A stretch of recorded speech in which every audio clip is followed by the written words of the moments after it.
نحمده ونستعينه ونستغفره ونؤمن به ونتوكل عليه ونعوذ بالله من شرور أنفسنا ومن سيئات أعمالنا من يهده الله فلا مضل له ومن يضلل فلا هادي له وأشهد أن لا إله إلا الله وأشهد أن محمدا عبده ورسوله أما بعد فإن خير الحديث كتاب الله وخير الهدي هدي محمد صلى الله عليه وسلم وشر الأمور محدثاتها وكل محدثة بدعة وكل بدعة ضلالة وكل ضلالة في النار. قال الله تبارك وتعالى في كلامه المجيد: يا أيها الذين آمنوا اتقوا الله حق تقاته ولا تموتن إلا وأنتم مسلمون.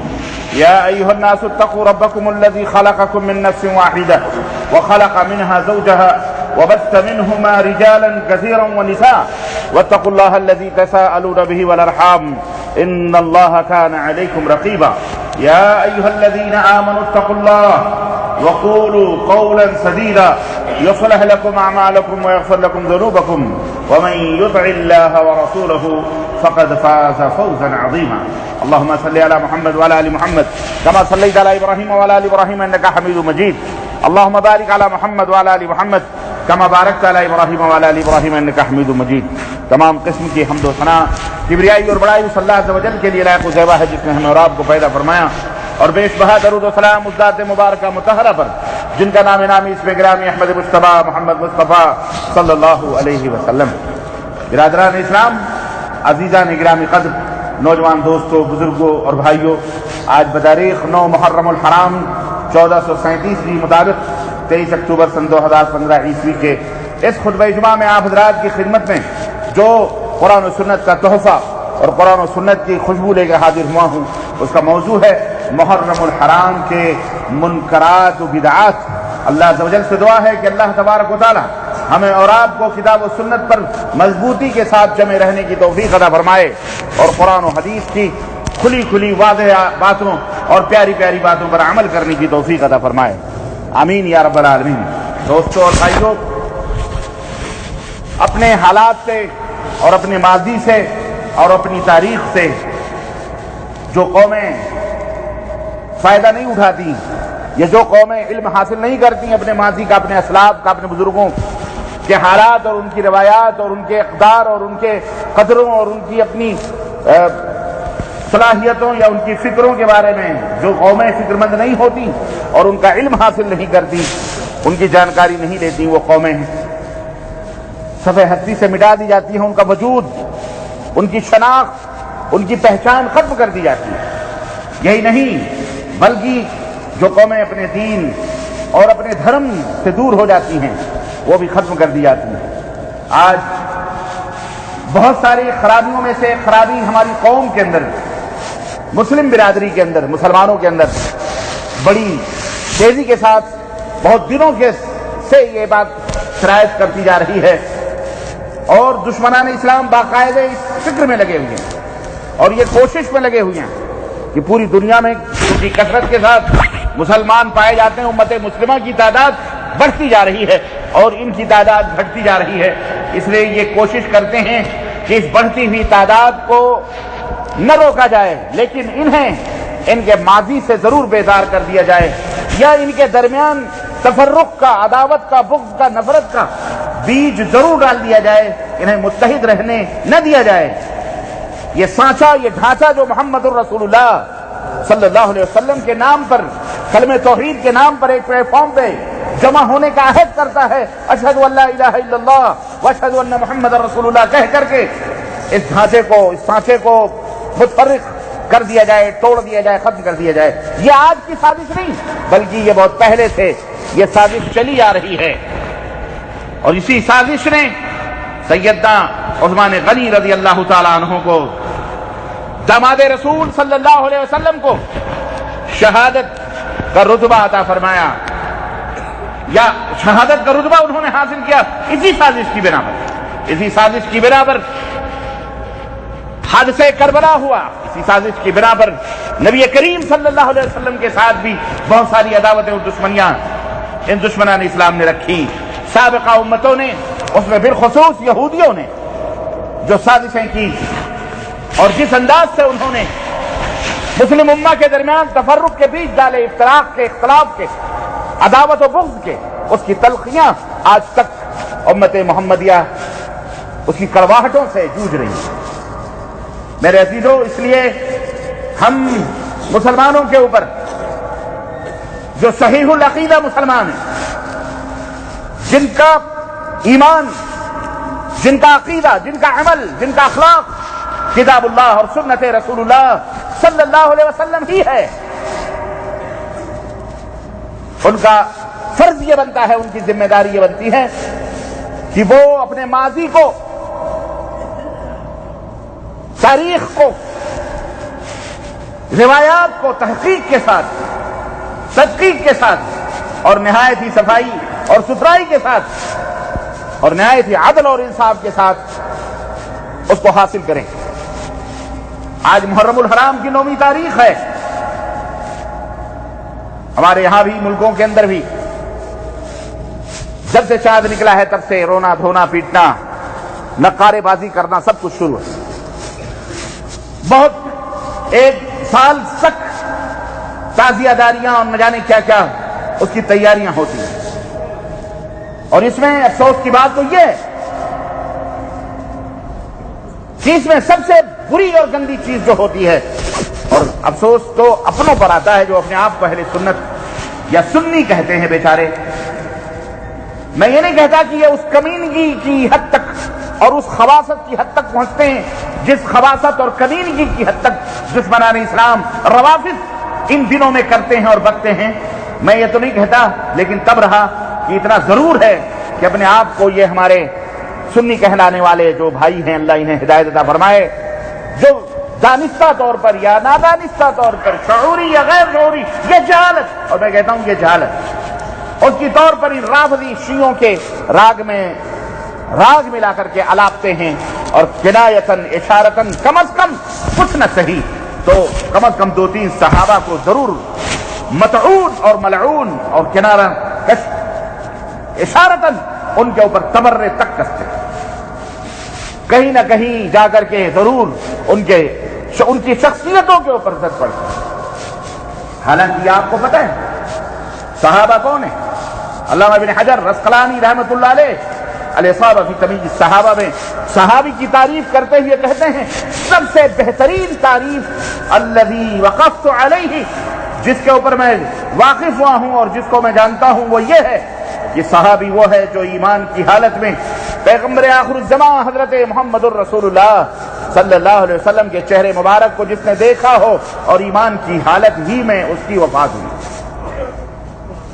اور آگے کہتے ہیں، سنو، یہ کوئی ضروری نہیں اس نے نبی سے حدیث روایت کی ہو یا نہ کی ہو، نبی سے سنی ہو کوئی بات یا نہ سنی ہو، نبی علیہ الصلوۃ والسلام کے ساتھ اس شخص نے غزوہ لڑائی کیا ہو یا نہ کیا ہو، نبی صلی اللہ علیہ وسلم کے ساتھ مجالست ہم نشینی کی ہو یا نہ کی ہو، صرف ایمان لایا ہے، دیکھا ہے نبی صلی اللہ علیہ وسلم کو، اور یہی نہیں بلکہ علامہ ابن حجر کہتے ہیں اگر کسی عذر کے بنا پر وہ عارض نبوت کو بھی نہ دیکھ سکا، اندھا تھا، لیکن ایمان لایا ہے، وہ بھی صحابی، وہ بھی کون ہے بولو؟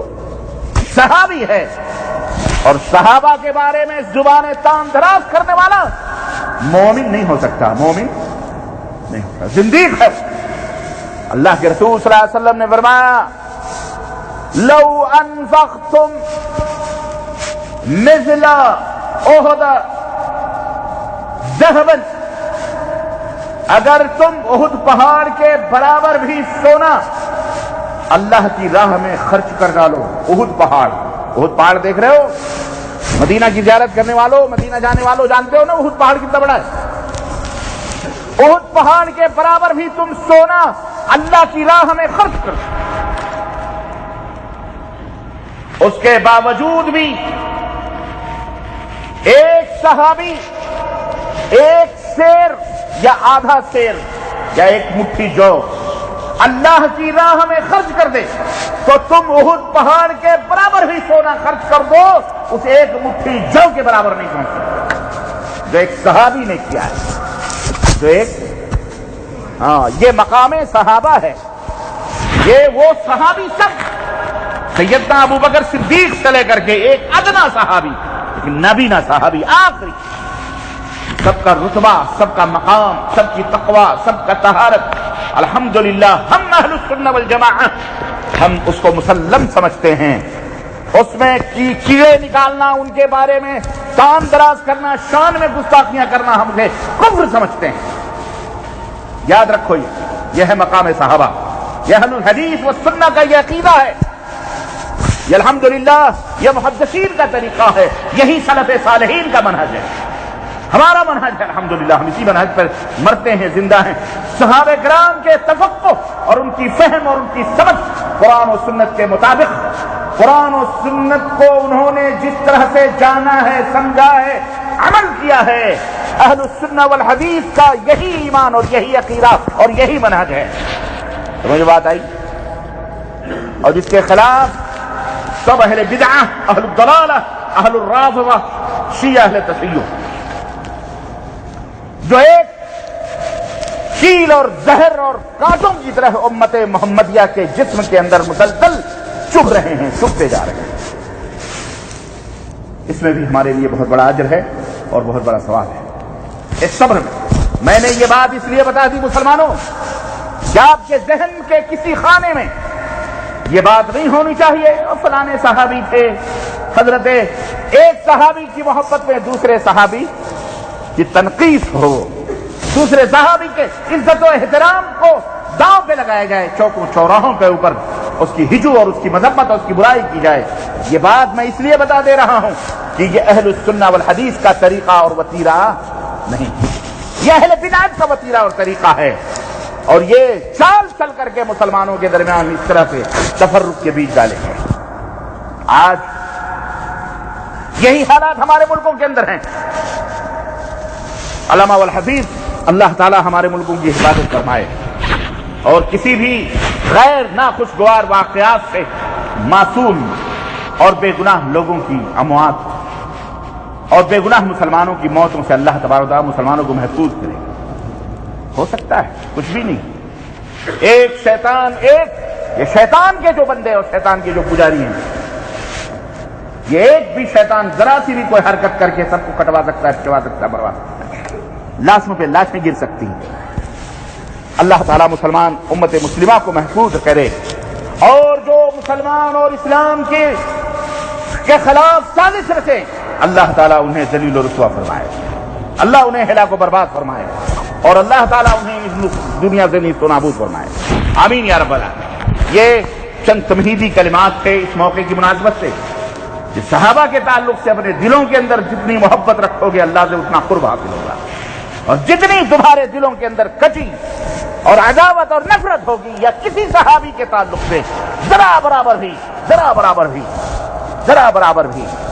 اگر شبہ برابر بھی تمہارے دل میں کچھ غبار آ گئے تو تمہارا اپنے ایمان کی جیت اپنے ایمان کو ضائع کرنے کے برابر ہے۔ یاد، چاہے ابو بکر صدیق ہو، چاہے حضرت حسن ہو، چاہے حضرت حسین ہو، چاہے حضرت امیر معاویہ ہو، چاہے مغیرہ ابن شعبہ ہو، چاہے حضرت عمر بن عاص رضوان اللہ تعالی علیہم اجمعین، تمام تھا۔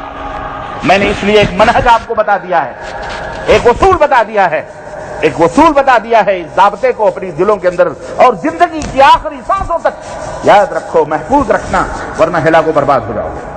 کوئی کتنا بڑا بھی ریسرچ کرنے والا، تحقیق کرنے والا، تحقیق کرنے والا کتنا بڑا ہی کیوں نہ ہو، اگر وہ صحابہ کے خلاف زبان دان دراز کرتا ہے، اس کی بات جوتے کی نوک پر، اس کی بات کہاں ہوگی؟ بولو، جوتے کی نوک پر ہوگی۔ وہ اپنے آپ کو آسمان پہ اڑتا ہوا کیوں نہ تصور کرے، آسمان علم کا کی بلندی پر کیوں نہ فائز ہو، اس کی وہ بات جو اس نے کہی ہے جوتے کی نوک پر اڑا دی جائے گی۔ صحابہ کے بارے میں ہم ذرا برابر بھی کوئی چیز سننے کے لیے تیار، اور صحابہ کون ہے وہ میں نے بتا دیا۔ اور محرم الحرام میں صرف ایک ہی چیز ہے جو حلال ہے اور جائز ہے، یاد، باقی اس کے نام پر جو کچھ بھی خرافات کیے جاتے ہیں وہ سارے منکرات ہیں، بدعات ہیں، ضلالات ہیں، خرافات۔ اس کی کوئی حقیقت نہ کتاب اللہ میں ہے نہ سنت رسول اللہ صلی اللہ علیہ وسلم۔ بڑا آسان مسئلہ، ایک چیز یاد رکھو بس، ایک چیز تو دماغ میں رہے گی نا، اور وہ چیز کیا ہے؟ وہ چیز وہی ہے جس سے عباد الرحمن متصف ہیں، لیکن عباد الشیاطین اس سے بڑے دور ہیں۔ شیطان ان کو، شیطان آپ کیا سمجھتے ہیں؟ شیطان یہ تھوڑی چاہتا ہے کہ آپ عبادت کرنا چھوڑ دیں، اللہ کی عبادت کرنا چھوڑ دیں، یہ شیطان تھوڑی چاہتا ہے۔ نہیں سمجھ میں بات ہے؟ نہیں سمجھ میں بات ہے؟ یار شیطان سلا دیا نماز، ٹھیک ہے، آپ سے وہ بہت کچھ چیزوں میں پیش نہیں پا رہا تو کم از کم ایک چیز چھڑوا دیتا ہے، ورنہ یہ نہیں چاہتا آپ سے کہ آپ اللہ کی عبادت کرنا چھوڑ دیں۔ آپ سے اللہ کی عبادت چھڑوانے کی اس کو اتنی فکر نہیں رہتی، بلکہ اس کی فکر یہ ہوتی ہے کہ وہ آپ سے اپنی بھی کچھ کروا لے، اپنی بھی عبادت، بولو ہاں، کچھ اپنی بھی عبادت کروا لے۔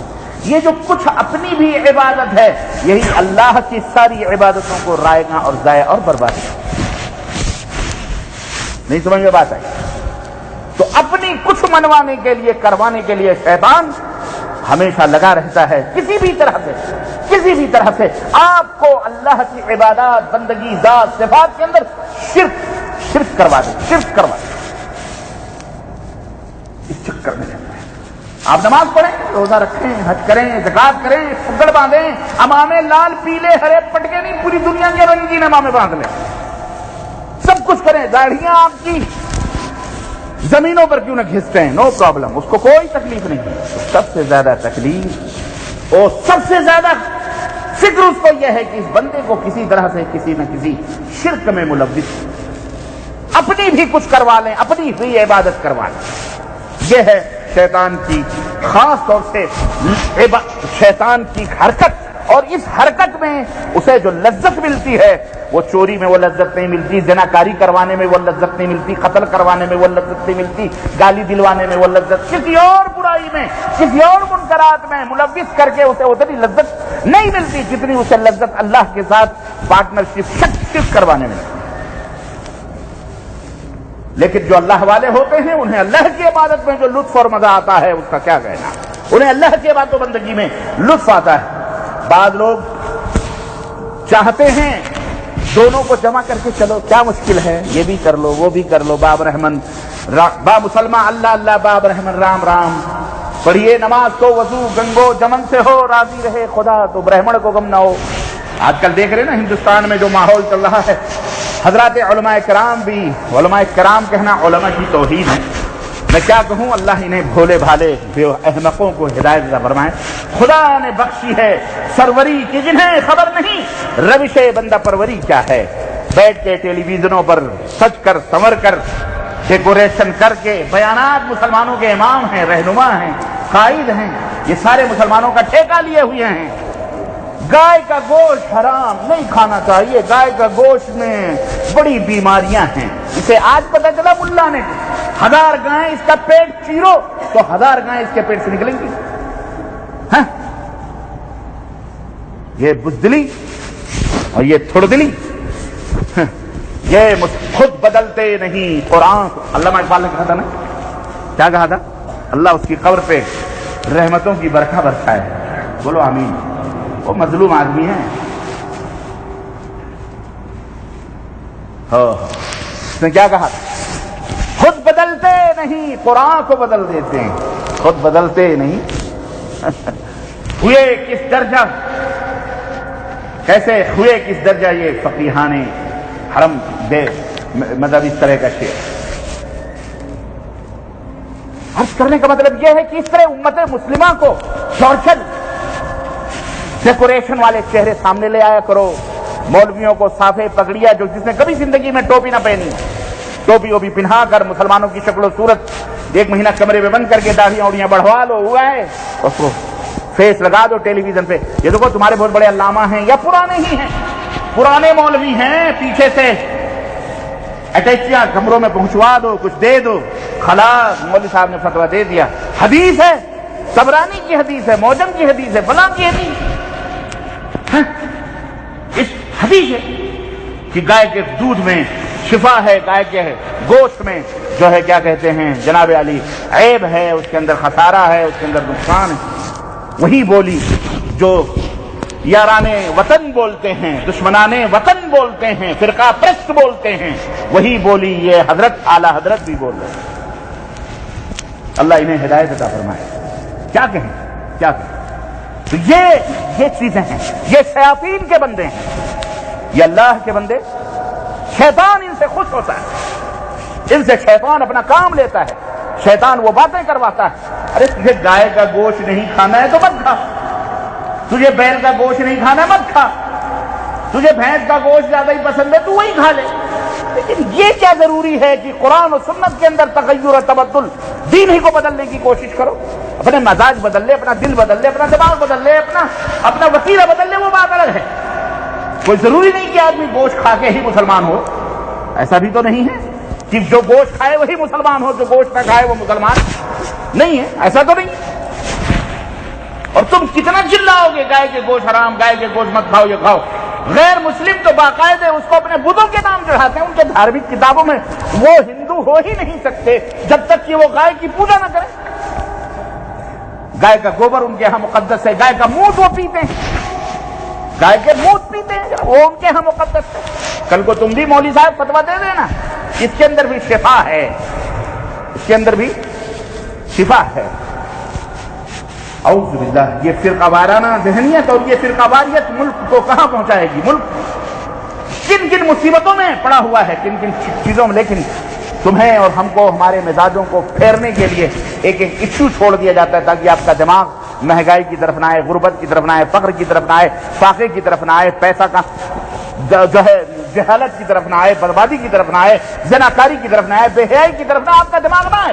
آپ بس دھارمک اور مذہبی طور پر وہیں اٹکے رہیں، وہیں گھومتے رہیں اور ہم مزہ لیتے رہیں کرسیوں پہ بیٹھ کر۔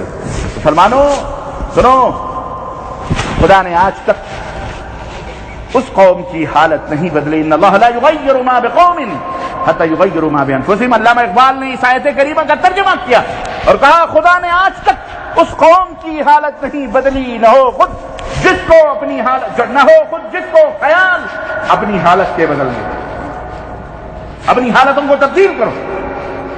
تجزیات بہت، تحلیلات بہت ہیں امت مسلمہ کے بارے میں، بالخصوص ہندوستان، پاکستان، بنگلہ دیش کے مسلمانوں کی ترقی اور ان کی تنزلی کے تعلق سے بے شمار لوگوں نے تجزیات کیے ہیں۔ کوئی کچھ کہتا ہے، کوئی کچھ تجزیہ، کوئی کچھ تجزیہ، کوئی کچھ تجزیہ، کوئی کہتا ہے یہ وجہ ہے، کوئی کہتا ہے یہ سبب ہے، کوئی کہتا ہے یہ سبب ہے، اور سارے کے سارے ادھر ادھر اپنے اپنے خیالوں میں ٹانک کوئیاں مار رہے ہیں۔ اصل جو بنیادی سبب قرآن و سنت ہے، جس میں اللہ اور اس کے رسول نے ہماری ترقی کا راز بتایا اور ہماری تنزلی کا سبب بتلایا ہے، اس کی طرف بہت کم لوگوں کا دھیان جاتا ہے۔ ہماری ترقی اس قرآن میں ہے، قرآن کے اندر موجود ہے، حدیث میں موجود ہے کہ ہم دنیا میں کیسے ترقی کریں گے اور کیوں کریں گے، اور اسی کے اندر ہماری تنزلی بھی موجود ہے کہ ہم کیوں اور کیسے ذلیل و رسوا ہو سکتے ہیں۔ ہمارے نبی حضرت محمد الرسول اللہ صلی اللہ علیہ وسلم نے سب بتا دیا ہے، الحمدللہ۔ ہمیں پڑھنے کی ضرورت ہے، آج تم اس سے دور ہو، آج اپنے اتہاس سے، اپنی تاریخ سے دور ہو۔ اس وجہ سے آج قومیں تمہیں لتاڑ رہی ہیں، قومیں تمہیں بربادی پر لگی ہوئی ہیں، قومیں تمہاری عزت و آبرو سے کا سودا کر رہی ہیں، قومیں تم سے کھیل رہی ہیں۔ اس لیے مسلمان بھائیوں، ہوش کے ناخن لو، سمجھو دوست کیا ہے، دشمن کیا ہے۔ یہ محرم الحرام کا مہینہ اتنا معزز، اتنا محترم، اتنا مبارک مہینہ ہے کہ اللہ نے اسے محرم الحرام، اور یہ کس کی وجہ سے، یہ بہت سارے لوگ یہ سمجھتے ہیں اور اس غلط فہمی میں ہیں اور یہ سوچتے ہیں کہ جناب علی یہ 10ویں محرم یا محرم الحرام کا جو یہ مہینہ ہے یہ اتنا بابرکت اس لیے ہے کہ اس میں حضرت حسین رضی اللہ تعالیٰ عنہ کی شہادت ہوئی، محرم اس میں ہے، محرم میں شہادت ہوئی، اس وجہ سے یہ بڑا مقدس اور بڑا محترم مہینہ تو ہے عقلوں پر۔ آج دشمن نے جو بات کہہ دی آپ اسی کو لے کے چل رہے ہیں، اور جو بات اللہ نے 1400 برس قرآن میں بتلائی حضرت حسین کے پیدا ہونے سے بہت پہلے، حضرت حسین کی شہادت سے بہت پہلے جو بات اللہ تبارک و تعالیٰ نے قرآن میں بتلائی وہ ہم بھول گئے۔ اللہ نے فرمایا کہ یہ مہینے تو یوم خلق السماوات والارض، جب سے اللہ نے زمین اور آسمان کو پیدا فرمائے ہیں تب سے یہ مہینے محترم ہیں، تب سے یہ مہینے معزز ہیں. یہ مہینہ تو محرم اسی لیے کہا جاتا ہے کہ اس کے اندر لغو بازی، اس کے اندر قتل، خون، غارت گری، حرام خوری، حرام کاری، ہر چیز یوں تو ہمیشہ ممنوع ہے، لیکن جب یہ مبارک مہینے آئے تو اس کے اندر بڑی شدت کے ساتھ اس کی ممانعت ہوتی ہے. اور یہ اتنا مبارک مہینہ کہ نبی کائنات صلی اللہ علیہ وسلم جب مدینہ الرسول پہنچتے ہیں، یہودیوں کو روزہ رکھتے ہوئے دیکھتے ہیں تو آپ صلی اللہ علیہ وسلم مجھے روزہ کیوں رکھ رہے ہو؟ یہودیوں نے کہا روزہ اس لیے رکھتے ہیں کہ اللہ نے بنی اسرائیل کو اسی محرم کے مہینے میں 10ویں تاریخ کو، محرم کے مہینے میں کون سی تاریخ کو؟ 10ویں محرم کو اللہ نے بنی اسرائیل کو فرعون کے عذاب سے، فرعون کے چنگل سے نجات عطا فرمائی تھی. ہم اس فرحت اور شادمانی اور خوشی میں روزہ رکھتے ہیں. نبی کائنات صلی اللہ علیہ وسلم نے فرمایا تم سے زیادہ ہم مستحق ہیں کہ ہم اس مہینے میں روزہ رکھیں. چنانچہ آپ صلی اللہ علیہ وسلم نے روزہ رکھا اور آپ نے فرمایا، صحابہ نے کہا اللہ کے نبی یہودی روزہ رکھتے ہیں، آپ نے فرمایا اگر میں اگلے سال زندہ رہا تو 9ویں محرم کو روزہ رکھوں گا. کون سی محرم کو؟ 9ویں. اور ایک روایت میں ہے کہ آپ ایک دن بعد اور ایک دن پہلے بھی رکھ سکتے ہیں، یعنی اگر کسی نے 9 محرم کو روزہ نہیں رکھا تو 10 کو رکھ لے، 11 کو رکھ لے، یا کم از کم 9 10 کا تو ہے ہی ہے ثابت. یا کوئی آدمی رکھنا چاہے، جیسے کل جمعرات کا دن تھا تو آدمی نے جمعرات کو اس لیے روزہ رکھا کہ نبی صلی اللہ علیہ وسلم رکھتے تھے، تو جمعرات کو بھی رکھ لیا، جمعے کو بھی رکھ لیا، شنیچر کو بھی رکھ لیا، کوئی حرج نہیں ہے. سمجھ لیں؟ تو اس طرح سے آدمی روزہ رکھے. تو یہ ایک ہی چیز ہے جو اسلام نے اس دن، اس محرم کے مہینے میں روزے رکھنے کا ثبوت موجود ہے اور اس کو جائز قرار دیا ہے. باقی اس کے نام پر جو کچھ بھی کام کیا جاتا ہے، بہرحال یہ سارے کے سارے جو ہے بدعات ہیں اور منکرات ہیں، اور یہ تمام سب چیزیں اسلام کے اندر نہیں ہیں. اس کی تفصیلات انشاءاللہ تعالی میں آپ حضرات کو بتانے کی کوشش کروں گا. فی الحال وقت کی نزاکت کو محسوس کرتے ہوئے، میں اپنی بات کو لپیٹتے ہوئے اور اسے مختصر کرتے ہوئے میں اتنی بات آپ کو بتاؤں کہ میرے یاروں، میرے عزیزوں، میرے دوستوں، گاہے گاہے بات خائیں قصے پاری نہ رہا، اپنی تاریخ، اپنا اتہاس، اپنی روایات، قرآن و سنت سے شغف اور اس کی تعلیم، اس کی تربیت آپ کو اپنی آل اولاد کو، اپنے بچوں کو دیں تاکہ وہ گمراہ نہ ہوں، تاکہ وہ راہ ہدایت سے ضلالت کی طرف نہ جائیں، تاکہ شیاطین جو چاروں طرف صراط مستقیم پر بیٹھے ہوئے ہیں یا آپ کے آنے والی نسلوں کو گمراہ نہ کر سکیں. واللہ تاریخ شیعوں کے قبضے میں ہے. شیعوں کی شروع سے یہ رافضی شیعوں کی عادت رہی ہے، انہوں نے تاریخ کو چینج کیا، تبدیل کیا، بدلا. آج 100 سال پہلے کی تاریخ اٹھا کے دیکھو، آدمی کو پتہ نہیں چلتا. آج بڑے بڑے لیڈر قتل کیے گئے، ختم کیے گئے، آج تک باقاعدے اتنے سارے وسائل اور ذرائع کے باوجود بھی بڑے بڑے قاتلوں کو آج تک پرکھ نہ سکے، پہچان نہ سکے، جان نہ سکے. فائلیں کلوز ہو گئیں، بند ہو گئیں. بڑے بڑے لیڈروں کو، بڑے بڑے امیروں کو، بڑے بڑے وزیروں کو، بڑے بڑے صدوران مملکت کو ختم کر دیا گیا. ان کے قاتلوں کا پتہ نہیں چل سکا. تو قاتلان حسین 1400 برس کیا کیا اس میں خلابازیاں نہیں کی گئیں اور کیا کیا کیا نہیں کیا گیا، اس کا پتہ کہاں چلنے والا ہے. بہرحال تاریخ جو بھی ہے اپنوں کے اوپر آدمی بھروسہ کرتا ہے، غیر قوموں کے اوپر بھروسہ نہیں کرتا. جو ہمارے جو ائمہ ہیں، ہمارے جو محترم مورخین ہیں اہل السنہ والجماعہ ان کے اوپر ہمارا ایمان اور عقیدہ ہے. باقی ایسے کذاب اور مکار اور جو غیر مومن ہیں، غیر مسلم یا غیر مسلم نہیں، اپنے آپ کو مسلمان کہتے ہیں لیکن وہ شرک اور بدعت کے اندر ڈوبے ہوئے ہیں، بہرحال ان کے اوپر بھروسہ نہیں کیا جائے گا. تو اس مہینے میں، اس مبارک مہینے کا نام لے کر میں اس کی تفصیلات پھر اگلے ہفتے زندگی رہی اور وقت ملا اور رہا تو میں بتلاؤں گا، ورنہ مجمل اور مختصر طریقے سے یہ سمجھو کہ صرف اور صرف روزے کا ثبوت ملتا ہے، باقی اور کسی چیز کا ثبوت، چاہے کھانا کھلانا، کھانا پلانا، پانی پلانا، یہ کروانا، نماز پڑھنا، زکوٰۃ دینا، صدقہ، اس تمام تعلق سے جو بھی فضائل وضائل کے نام پر جو امت کے اندر ڈھکیلے گئے ہیں، یہ سب غلاظت ہیں، گرد و غبار ہیں، یہ گندگی ہے، اس کی کوئی حقیقت موجود دین اسلام میں نہیں ہے. صرف روزہ ہے اور یہ خوشی و مسرت کا مہینہ ہے، سرور و انبساط کا مہینہ ہے. یہ کالے کپڑے، ماتم کرنے، جو گالوں کو پیٹنے اور یہ جناب علی چھریوں اور چاقوؤں سے اپنے سینے، اپنے پشت چاک کرنے، اس کی تفصیلات میں انشاءاللہ تعالیٰ میں بتاؤں گا. یہ کرنے کا مہینہ نہیں ہے. اللہ تعالیٰ ایسے لوگوں کو ہدایت عطا فرمائے اور ایسے لوگوں کو اللہ تبارک و تعالیٰ جو گمراہ اللہ تعالیٰ انہیں دین حق کی سمجھ اور فہم عطا فرمائے. اور اللہ تعالیٰ ہمارے قوم میں، ہمارے اہل السنہ والحدیث میں جو لوگ اس طرح کے دلدلوں میں پھنسے ہوئے ہیں یا ان رافضی شیعوں کے بہکاوے میں آ کر کے اسٹیجوں اور ممبر و محراب پر صحابہ کرام اور یہ رونے اور دھونے والے قصے اور کہانیاں جڑی ہوئی یہ جو بیان کرتے ہیں، اللہ تعالیٰ انہیں بھی ہدایت عطا فرمائے اور صحیح سمجھ عطا فرمائے. آمین یا رب العالمین. بارک اللہ لنا ولکم فی القرآن العظیم ونفعنی وإیاکم بالآیات والذکر الحکیم انہ تعالی جواد کریم ملک رؤوف رحیم.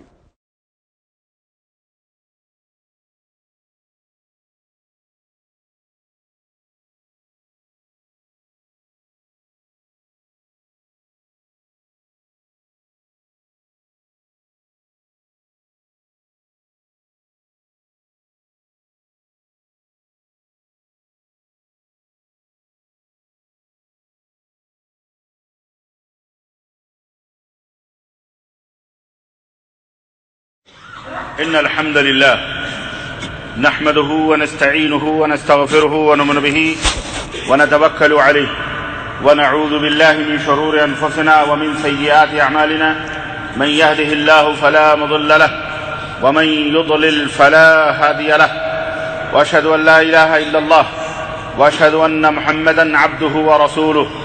أما بعد فإن خير الحديث كتاب الله وخير الهدي هدي محمد صلى الله عليه وسلم وشر الأمور محدثاتها وكل محدثة بدعة وكل بدعة ضلالة وكل ضلالة في النار.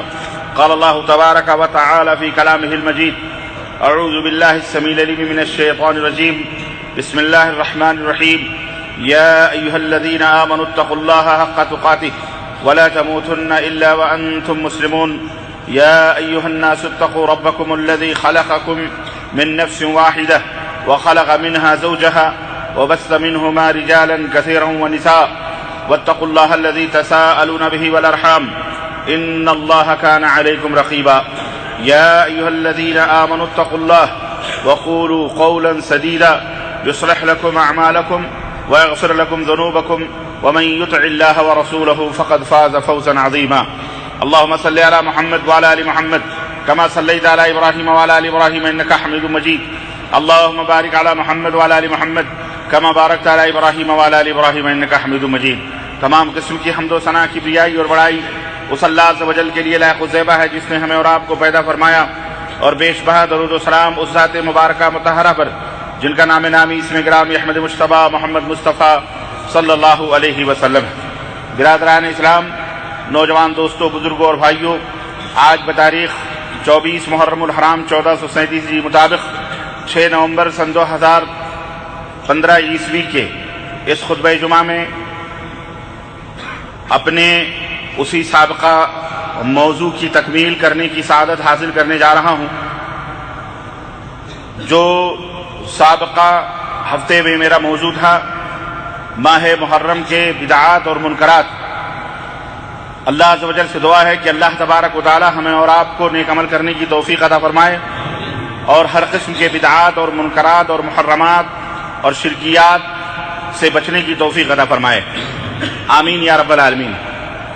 عزیزان گرامی قدر، پچھلے خطبے میں نے آپ حضرات کی خدمت میں یہ بات رکھی تھی کہ جو قومیں اپنے ماضی کی تاریخ کو بھول جاتی ہیں، جو قومیں اپنے اسلاف کے داستانوں کو فراموش کر دیتی ہیں، جو قومیں اپنے ماضی کے کارناموں کو بھول جاتی ہیں، ان قوموں کا زوال، ان قوموں کی بربادی، ان قوموں کی نقمت اور ان کی ذلت ان کا مقدر ہوتی ہے.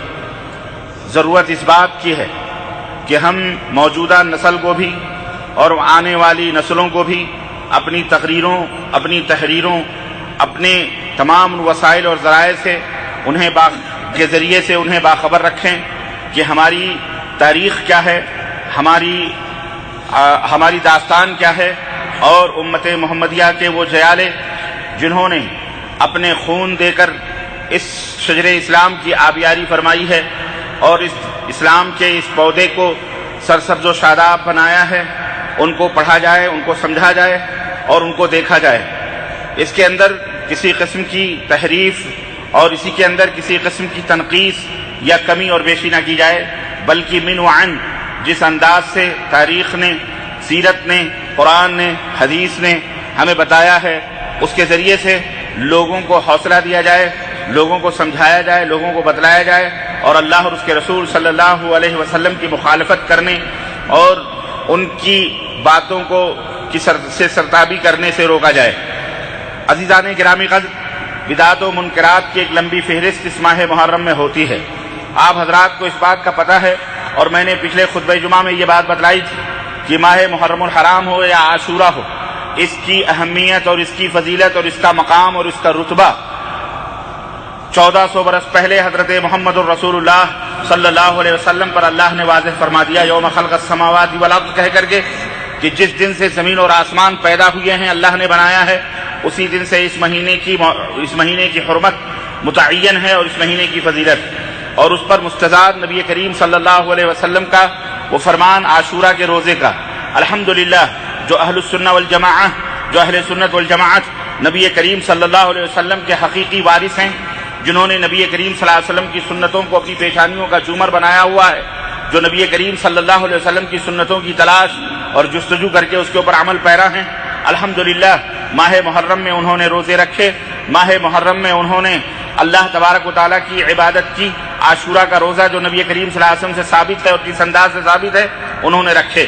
لیکن وہیں پر نام نہاد مسلمانوں کا ایک ٹولہ، نام نہاد مسلمانوں کا ایک گروپ جو اپنی نسبت اسلام کی طرف کرتا ہے، لیکن در حقیقت اسلام سے اس کا کوئی واسطہ نہیں، اسلام سے اس کا کوئی رشتہ نہیں، بلکہ وہ سبائی تحریکوں، یہودیوں کی اپنی خود ساختہ بنائی ہوئی ٹیموں اور تنظیموں کا شاخسانہ ہیں اور ان کے پروردہ ہیں، اور یہودیوں نے انہیں ہی تیار کیا ہے، یہودیوں نے انہیں تیار کیا، انہیں مستعد کیا، انہیں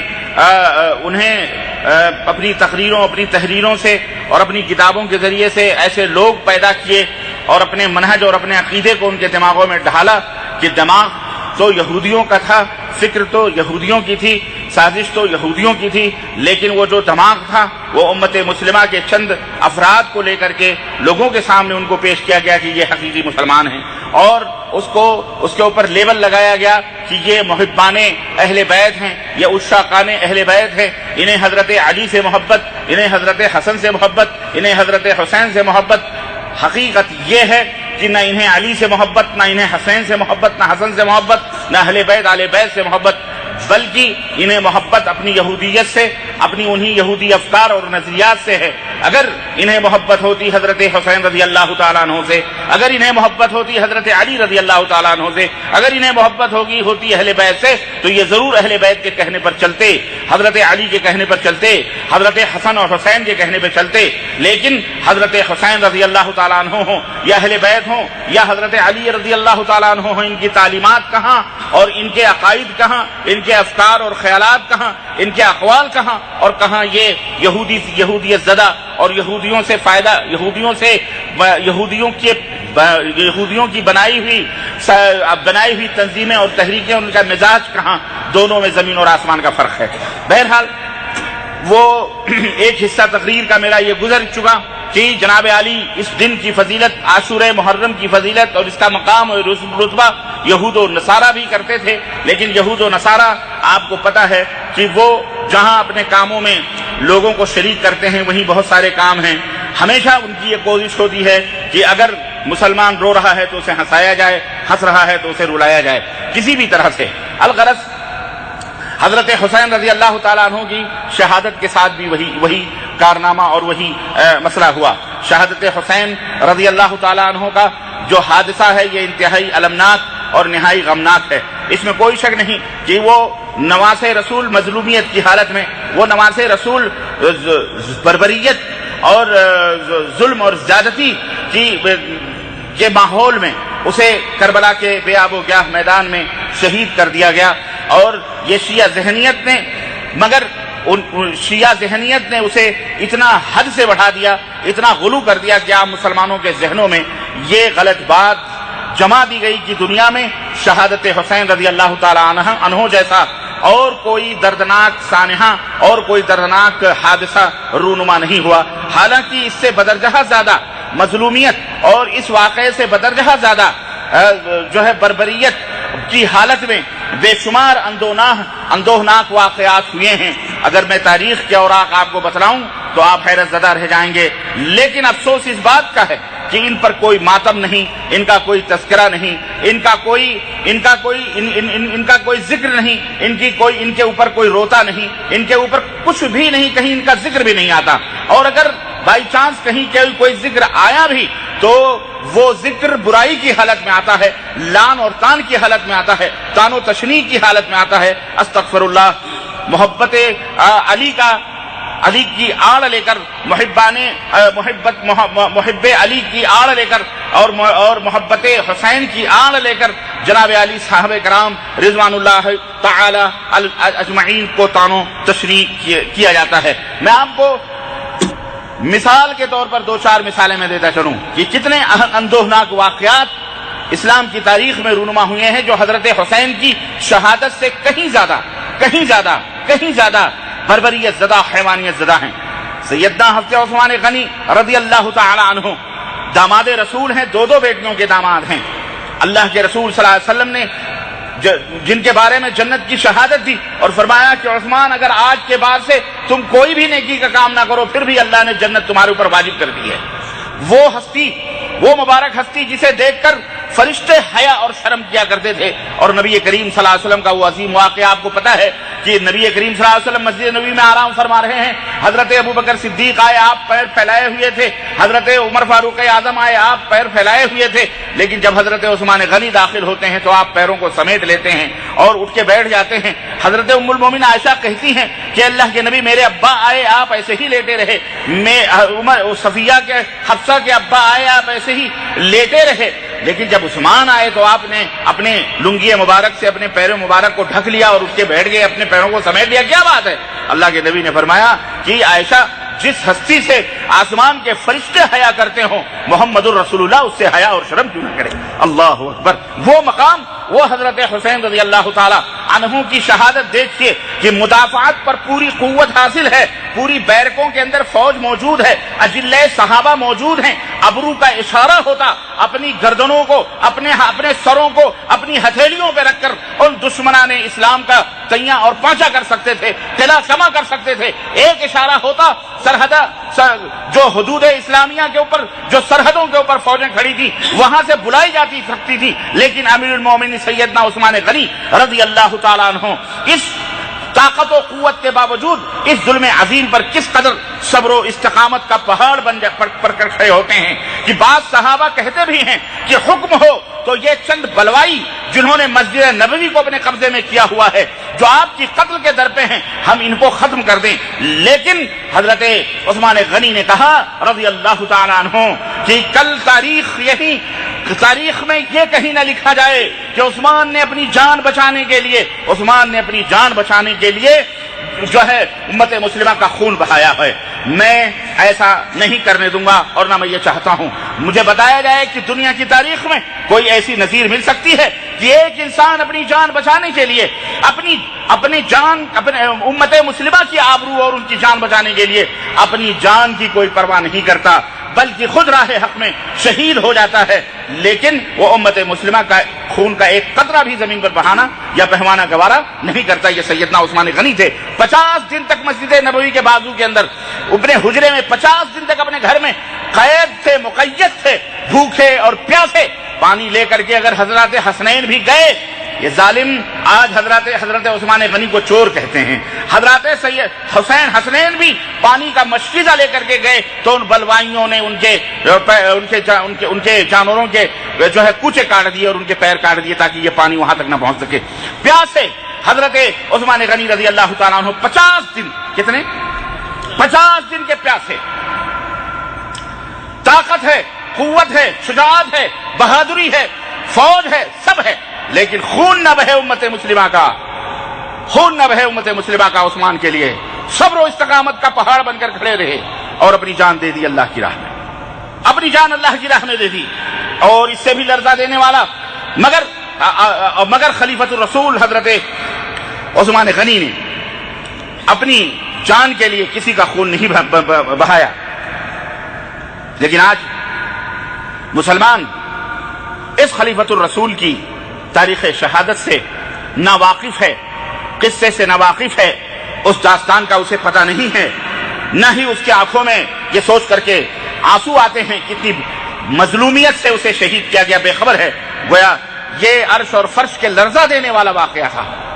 اور بھی آگے بڑھیں، حضرت عمر بن خطاب رضی اللہ تعالیٰ عنہ کی شہادت، خلیفہ دوم ہیں، دوسرے خلیفہ ہیں نبی کریم صلی اللہ علیہ وسلم کے، عین نماز کی حالت میں فیروز نامی اس مجوسی ذات جو ایرانی تھا، نماز کی حالت میں اس نے حضرت عمر بن خطاب رضی اللہ تعالیٰ عنہ کو شہید کیا۔ اور ان کی شہادت کون سی تاریخ کو ہوئی؟ کون سی تاریخ کو ہوئی؟ محرم الحرام کی پہلی تاریخ، محرم الحرام کی پہلی تاریخ تھی۔ اے مسلمانوں مجھے جواب دو، جو شہادت محرم الحرام کی پہلی تاریخ کو ہوتی ہے اور وہ بھی نبی کریم صلی اللہ علیہ وسلم کے سسر ہیں، آپ کی بیٹی نبی کریم صلی اللہ علیہ وسلم کے اوپر بیاہی ہیں، جو حضرت حسنین حضرت علی کے داماد بھی ہیں، جو حضرت علی کے بہت کم لوگوں کو یہ بات معلوم ہے۔ حضرت ام کلثوم جو ان کی بیٹی تھی، وہ حضرت عمر بن خطاب کے اوپر بیاہی تھی، حضرت علی کے داماد ہیں، جو حضرت حسن اور حضرت حسین کے بہنوئی بھی ہیں۔ غور کرنے کی بات ہے۔ اور ابھی حضرت حسنین کی شہادت یا ان کا کوئی معاملہ پیش نہیں آیا ہے، حضرت علی خلیفہ نہیں بنائے گئے۔ یہ بتاؤ کہ کوئی اپنے دشمن کو اپنی بیٹی دیتا ہے؟ پوچھو ذرا ان نابکار لوگوں سے، پوچھو ذرا جنہوں نے یہودیت کی فکر رکھی ہے، میں زیادہ تفصیل میں نہیں جانا چاہتا۔ اگر حضرت عمر بن خطاب جن کے اوپر لعنت بھیجتے ہیں یہ خبیث، اور جن کا عقیدہ ہے کہ اگر ایران نے مملکت سعودیہ عربیہ کے اوپر فتح حاصل کری اور ایران نے مملکت سعودیہ عربیہ کو اپنے ہاتھوں میں لیا تو سب سے پہلے سیدنا ابو بکر صدیق اور سیدنا عمر فاروق اعظم کو ان کی قبر سے نکال کر ان کی لاشوں کو جلا دیا جائے۔ استغفر اللہ، اللہ ان کے خواب کو کبھی شرمندہ تعبیر نہ ہونے دے، اللہ انہیں ہلاک و برباد فرمائے۔ کس کی بات کر رہے ہیں؟ حضرت عمر بن خطاب رضی اللہ تعالیٰ عنہ۔ کوئی اپنی آج کمزور سے کمزور انسان بھی اپنے دشمن کو اپنی بیٹی دینا گوارا نہیں کرے۔ اگر حضرت عمر دشمن تھے، خلافت چھینی تھی، انہوں نے کچھ کیا تھا تو حضرت علی کو اپنی بیٹی تھوڑی دینا تھی؟ اور پھر حضرت حسین اور حضرت حسن آپ کیا سمجھتے ہیں؟ یہ خاموش رہتے؟ یہ بھی ٹوکتے کہ ابا آپ ہماری بہن ایسے شخص کو دے رہے ہیں جو ہمارا دشمن ہے؟ اللہ اکبر۔ لیکن نہیں، دیکھیں یہ تمام سب بدعقلی کی باتیں، ہر انسان اس بات کو سمجھتا ہے اور سمجھنا چاہیے۔ یہ باتیں میں آپ کو اس لیے سمجھا رہا ہوں تاکہ ان نقطوں کو اپنے ذہن میں رکھو، اور کوئی بدبخت اگر سیدنا ابو بکر صدیق یا سیدنا عمر یا خلفائے راشدین کے اوپر اس طرح کی زبانیں تان دراز کرے تو اسے تنبیہ کرو، اسے آگاہ کرو۔ تجھے جب حقیقت کا پتہ نہیں تو زبان کو مت کھولا کرو۔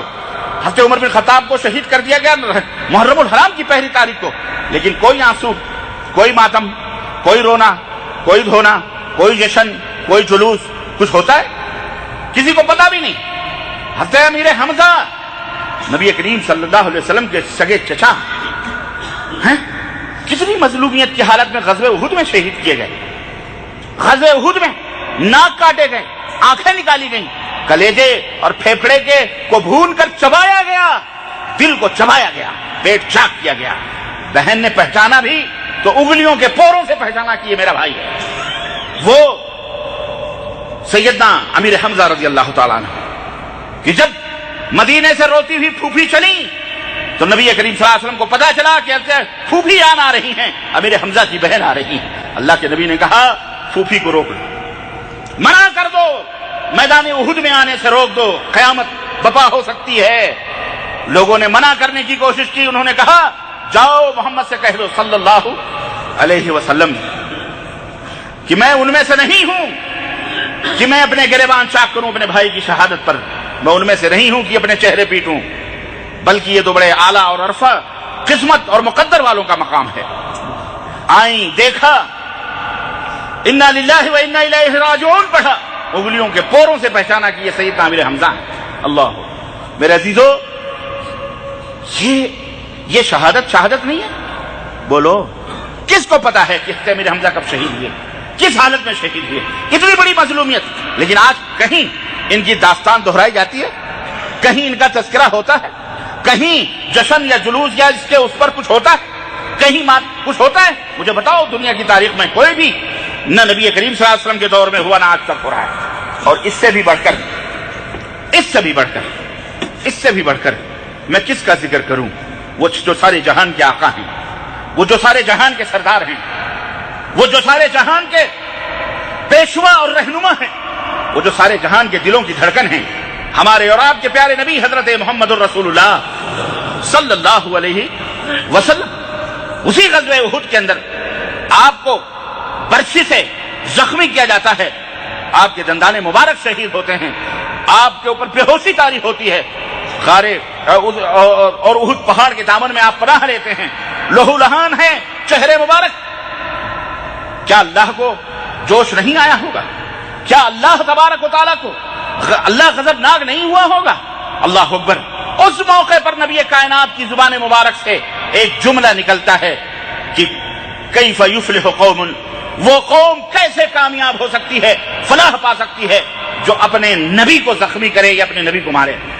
اس وقت آیت کریمہ اللہ آسمان سے نازل فرماتا ہے اور فرماتا ہے کہ لیس لک من الامر شیء، میرے حبیب زبان خاموش رکھو، اپنی زبان کو بند رکھو، لیس لک من الامر شیء، سب کا مالک میں ہوں، آپ کا کوئی اختیار کسی معاملے میں نہیں ہے، میں جو چاہتا ہوں جیسا چاہتا ہوں کرتا ہوں، زبان خاموش رکھیے، زبان کو نہ کھولیے۔ لیس لک من الامر شیء، میں مالک ہوں، میں جس کو چاہوں عذاب دوں، جس کو چاہوں جنت دوں، اور جس کو چاہوں جہنم دوں۔ اللہ اکبر! کیا اللہ کے نبی کا زخمی ہونا میدان طائف کے اندر، پیروں کا جوتوں سے لہو لہان ہونا، جوتوں میں اللہ کے نبی کا خون مبارک کا بھر جانا، چہرے انور کا زخمی ہونا، اللہ اکبر! مجھے بتایا جائے، کیا یہ سانحہ کوئی کم ہے؟ حضرت حسین سے کوئی کم سانحہ ہے یہ؟ اللہ اکبر! اور بہت سارے انبیاء اور صحابہ کا شہید ہونا، آریوں سے چیر دیا گیا، جہاں وہ تھے، موجود تھے، کھڑے تھے، اس جگہ کو آریوں سے چیر دیا گیا، اسی کے ساتھ وہ نبی بھی دو ٹکڑے ہو گئے، لیکن زبان بند رکھی، آواز نہیں، اللہ کا حکم تھا آواز نہیں نکالنا، ورنہ اللہ کے دربار سے مردود ہو جاؤ گے۔ کیا یہ حادثات ہمیں کچھ عبرت لینے پہ مجبور نہیں کرتے؟ کیا ان کا کوئی جشن منایا جاتا ہے؟ کیا ان کے کوئی تعزیے یا ان کے اوپر کوئی ماتم ہوتا ہے؟ مجھے بتاؤ، دنیا بھر کے اولیاء اور صالحین کا خون بہتا ہے، کیا اس کے اوپر کوئی جشن منایا جاتا ہے؟ اور میں کہتا ہوں، اور آگے بڑھو، پوری دنیا کے اولیاء صالحین انبیاء کے خونوں کے مشکیزوں کو ایک طرف رکھ دیا جائے، اور نبی کائنات صلی اللہ علیہ وسلم کے جسم مبارک سے نکلا ہوا خون کا ایک قطرہ، اللہ اکبر، کتنی اہمیت کا حامل ہو سکتا ہے۔ مگر یہاں تو زمان اور مکان، قلم و نظر، دل اور آنکھ، سب ایک ہی کرشمے میں مست ہیں، نہ کسی دوسرے صحابی کی شہادت کسی شمار میں آتی ہے، نہ کسی نبی کی شہادت کسی شمار میں آتی ہے۔ غور کیجئے کہ یہ زہر جو امت مسلمہ میں پھیلایا گیا، یہ کس چیز کی طرف اشارہ کرتا ہے، کس کا اثر ہے اس کے اوپر؟ یہ اسی رافضی شیعوں کے اثرات ہیں۔ کس کے اثرات ہیں یہ؟ انہی رافضی شیعوں کے اثرات ہیں جو زہر اس امت مسلمہ کے اندر ڈالا جا رہا ہے۔ اور آگے بڑھیں، حضرت حسین رضی اللہ تعالیٰ عنہ کو محرم الحرام کا مہینہ بھی گزرا ہے، عاشورے کا، جدھر دیکھو لفظ امام کے اوپر زیادہ زور دیا جاتا ہے، امام حسین، امام حسن، امام علی، امام جعفر، امام باقر، امام فلاں، یہاں تک کہ آج تک للو پنجو کو بھی امام ہی کہا جاتا ہے، امام خمینی، امام رمینی، امام شیطانی، امام ہے نا، امام کے نیچے سے کہیں کوئی تفاہم نہیں ہوتا۔ امام کہنے کی حیثیت کیا ہے، کبھی آپ نے غور کیا؟ آپ بھی اپنے زبانوں سے کہتے ہو امام حسین، امام حسن، امام علی، ہے کہ نہیں؟ اہل حق کے یہاں میرے عزیزو امام کا لفظ اہل حق کے یہاں بھی استعمال ہوتا ہے اور یہ امام کا لفظ شیعوں کے یہاں بھی استعمال ہوتا ہے، لیکن امام اہل حق اہل السنہ کے یہاں جو امام کا لفظ استعمال ہوتا ہے اس کا مفہوم کچھ اور ہے، اس کا معنی کچھ اور ہے، لیکن شیعہ رافضی جس معنی میں امام کا لفظ استعمال کرتا ہے اس کا معنی اور اس کا مفہوم الگ ہے۔ امام اہل حق کے یہاں جو امام کا لفظ استعمال ہوتا ہے وہ اس کا معنی پیشوا ہے، رہنما ہے، مقتدا ہے، لیکن اہل تشیع کے ہاں، شیعہ کے ہاں، رافضی کے ہاں امام کا لفظ جو استعمال ہوتا ہے، دھیان سے سنو، غور سے سنو، اس کا معنی ہے امام عالم الغیب والشہادہ ہے۔ امام کیا ہے؟ اس کے لیے استعمال ہوتا ہے جو عالم الغیب والشہادہ، امام معصوم کے معنی میں استعمال ہوتا ہے جس سے کبھی غلطی اور خطا کا صدور نہیں ہوتا۔ ان کے ہاں تیسرا نقطہ یہ ہے کہ ان کے ہاں امام کا درجہ نبیوں سے بھی بڑا ہوتا ہے، استغفر اللہ، اس معنی میں وہ لفظ امام استعمال کرتے ہیں۔ اگر وہ امام علی کہتے ہیں تو وہ کہتے ہیں علی نہ ہوتے تو نبی نہ ہوتے، علی نہ ہوتے تو کعبہ نہ ہوتا، علی نہ ہوتے تو فلاں نہ ہوتا، علی نہ ہوتے تو دنیا نہ ہوتی، علی نہ ہوتے تو کچھ نہ ہوتا۔ اگر وہ حسن اور حسین میں امام کا لفظ استعمال کرتے ہیں ان کا عقیدہ یہی ہوتا ہے کہ یہ معصوم ہیں، ان سے غلطی خطا کا صدور نہیں ہو سکتا۔ اگر وہ اپنے امام باقر فلاں فلاں فلاں کے لیے امام کا لفظ استعمال کرتے ہیں تو ان کا مفہوم یہی ہوتا ہے، یعنی ان کے ہاں امام عالم الغیب ہوتا ہے، معصوم ہوتا ہے اور اس کا مقام نبیوں سے بلند ہوتا ہے۔ ظاہر ہے کہ اس لفظ کے استعمال کرنے میں ہم تو وہی ملحوظ رکھتے ہیں جو اہل حق کے ہاں ہیں۔ اس اعتبار سے تمام صحابہ، تمام تابعین، تمام اللہ کے اولیاء اور علماء رہنما ہیں، پیشوا ہیں، اس معنی میں وہ امام ہیں۔ اس لیے آپ یہ غور کریں کہ یہ شیعہ رافضی صرف حضرت حسن اور حسین اور حسین علی کو امام کہتے ہیں۔ حضرت ابو بکر صدیق کو کبھی امام ابو بکر کہتے ہوئے کسی کو سنا؟ امام عمر کہتے ہوئے کسی کو سنا؟ امام عثمان کہتے ہوئے، امام ابو ہریرہ، امام ابن عمر، امام کسی کو کہتے سنا؟ ہم بھی نہیں کہتے، آپ بھی نہیں کہتے، حالانکہ پیشوا رہنما کہنے کے معنی میں ہمیں بھی کہنا چاہیے، لیکن ہم یہ لفظ اس لیے بھی استعمال نہیں کرتے کہ اس میں اشتباہ، اس میں شبہ ہے۔ یہی رافضی شیعہ حضرت حسن کو، حضرت حسین کو، حضرت علی کو امام کہتے ہیں، لیکن کوئی حضرت ابو بکر، کوئی حضرت عمر، کوئی حضرت عثمان کو امام کا لفظ استعمال نہیں کرتا ہے۔ سوچنے کی بات ہے کہ یہ لوگ اس طرح کے کلمات استعمال کر کے امت مسلمہ کے اندر دھیرے دھیرے یہ زہر ڈالتے ہیں۔ تو معلوم یہ ہوا کہ یہ اثر مسلمانوں میں کہیں غیر سے آیا ہے، یہ اہل السنہ والجماعہ کا عقیدہ نہیں ہے، یہ تشیع کا اور شیعوں کا یہ اثر ہے جو مسلمانوں میں سرایت کر گیا ہے، مگر کر گیا ہے۔ اور اگر اہل حق علماء میں سے کسی نے ان حضرات کو امام کہہ بھی دیا کہیں کتابوں میں تو انہوں نے اس کے صحیح معنی میں یعنی پیشوا اور رہنما کے معنی میں کہا ہے، مگر اس سے مغالطہ ضرور ہوتا ہے۔ اگر آپ نے کہیں غلطی سے کہہ دیا، ظاہر آپ کا عقیدہ نہیں ہے کہ عالم الغیب والشہادہ حضرت حسن ہے، حضرت علی ہیں، حضرت حسین ہیں، لیکن اگر آپ کی زبان سے نکل گیا تو ہر اہل سنت والجماعت اس معنی میں لیتا ہے یہ رہنما ہیں، پیشوا ہیں۔ تو لیکن پھر جب یہ بات واضح ہو گئی تو اس لفظ کے استعمال کرنے سے ایسے لوگوں پر کیا کرنا چاہیے؟ پرہیز کرنا چاہیے، نہیں کہنا چاہیے۔ حضرت مہدی کو بھی لوگ امام مہدی کہتے ہیں، یہ بھی وہی شیعوں کا اثر ہے کہ امام مہدی علیہ السلام، ان کو علیہ السلام بھی کہتے ہیں، تو یہ شیعوں کا اثر ہے کہ جو ہے جس کی وجہ سے امام مہدی کو مہدی علیہ السلام کہتے ہیں۔ ایسے ہی ان کے لیے اہل علیہ السلام کا استعمال ہوتا ہے، حسین علیہ السلام، حسن علیہ السلام، علی علیہ السلام ہے نہیں، لیکن حضرت ابو بکر کو ابو بکر رضی اللہ عنہ، عمر رضی اللہ عنہ، عثمان رضی اللہ تعالیٰ عنہ، ان کے لیے علیہ السلام کا استعمال نہیں کیا جاتا ہے۔ یہ بھی انہی شیعوں کی وجہ سے، شیعوں کے یہ اثرات ہیں جس کی وجہ سے رضی اللہ تعالی عنہ کہنے کے بجائے یہ کیا کہتے ہیں؟ علیہ السلام، اپنے معصوم نبی، اپنے جو ہے حضرت حسن حضرت حسین کو کہتے ہیں، حالانکہ سب رضی اللہ تعالیٰ عنہ ہیں، حضرت علی بھی رضی اللہ تعالیٰ عنہ، حضرت عمر بھی رضی اللہ تعالیٰ عنہ، حضرت ابو بکر رضی اللہ تعالیٰ عنہ، حضرت حسن بھی، جتنے بھی صحابہ ہیں سب کے لیے رضی اللہ تعالیٰ عنہ کا استعمال ہوتا ہے، اور جتنے بھی انبیاء اور رسل ہیں ان کے لیے علیہ الصلوۃ والسلام کا استعمال ہوتا ہے یا علیہ السلام کا استعمال ہوتا ہے، اور جتنے بھی صحابہ کے بعد جو تابعین، ائمہ، محدثین، اولیاء ہیں ان سب کے لیے رحمہ اللہ کا یا رحمت اللہ علیہ کا استعمال ہوتا ہے۔ یہ قانون آپ اپنے ذہن میں رکھیں۔ اسی طرح سے آپ یہ دیکھیں بدعت و منکرات میں ایک یہ بھی ہے کہ مسلمانوں کے ناموں میں بھی شیعہ زہر پھیلا ہوا ہے، اور تشیع کا اثر ان کے ناموں کے اندر بھی جب بعض جگہوں پہ ظاہر ہے۔